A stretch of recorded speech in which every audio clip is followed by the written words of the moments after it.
Muy buenos días, mi nombre es Mauro José Bolaño Rangel, soy estudiante de Ingeniería de Sistema y pertenezco al grupo número 3 del curso Visual Basic Básico.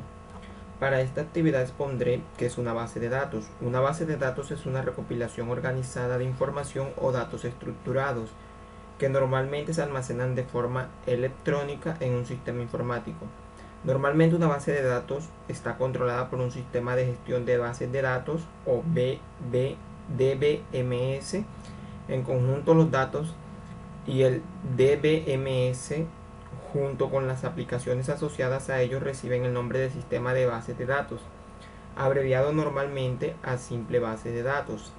Los datos de los tipos más comunes de bases de datos en funcionamiento actual se suelen utilizar como estructuras de fila y columna en una serie de tablas para aumentar la eficacia del procedimiento y la consulta de datos. Así se puede acceder, gestionar, modificar, actualizar y controlar y organizar fácilmente los datos. La mayoría de las bases de datos utilizadas suelen utilizar un lenguaje de consultas estructuradas como SQL para recibir y consultar datos.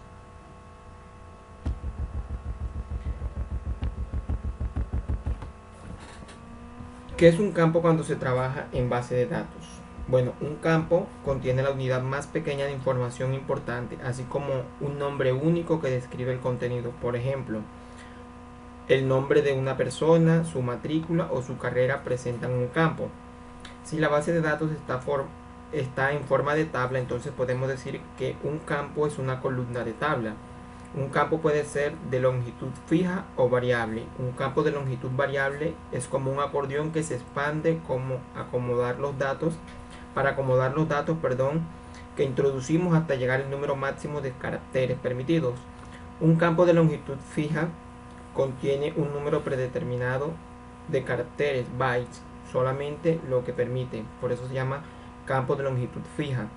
Los datos que introducimos en un campo de longitud fija no pueden exceder la longitud asignada en el campo, como ya lo habíamos dicho. Ahora,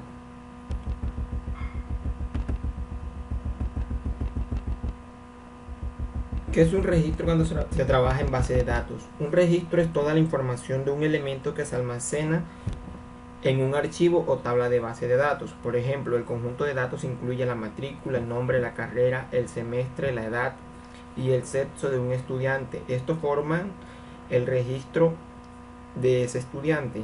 Si la base de datos está en forma de tabla, entonces podemos decir que un registro es un renglón de una tabla. Un archivo es un conjunto de todos los registros del mismo tipo en una base de datos. ¿Qué es una base de datos relacional? Bueno, una base de datos relacional básicamente es un tipo de base de datos que almacena y proporciona acceso a puntos de datos relacionados entre sí. Las bases de datos relacionales se basan en el modelo relacional, una forma intuitiva y directa de presentar datos en tabla. En una base de datos relacional, cada fila en una tabla es un renglón con una ID única, o sea, llamada clave. Las columnas de la tabla también contienen los atributos de los datos y cada registro suele tener un valor para cada atributo, que simplifica la creación de las relaciones entre los dos puntos. Bueno, ¿qué base de datos he trabajado? Bueno, solamente he trabajado MySQL, que actualmente es proporcionada por Oracle. Ya lo hemos visto en el curso de Ingeniería de Sistema. MySQL es un sistema de gestión de base de datos que tiene una doble licencia. Por un lado es código abierto, pero por otro tiene una versión comercial administrada por Oracle. He trabajado la versión abierta, ya que es gratis. Actualmente es la base de datos de código abierto más famosa y amplia utilizada en el mundo. Es práctica y muy fácil e intuitiva de utilizar. Muchas gracias.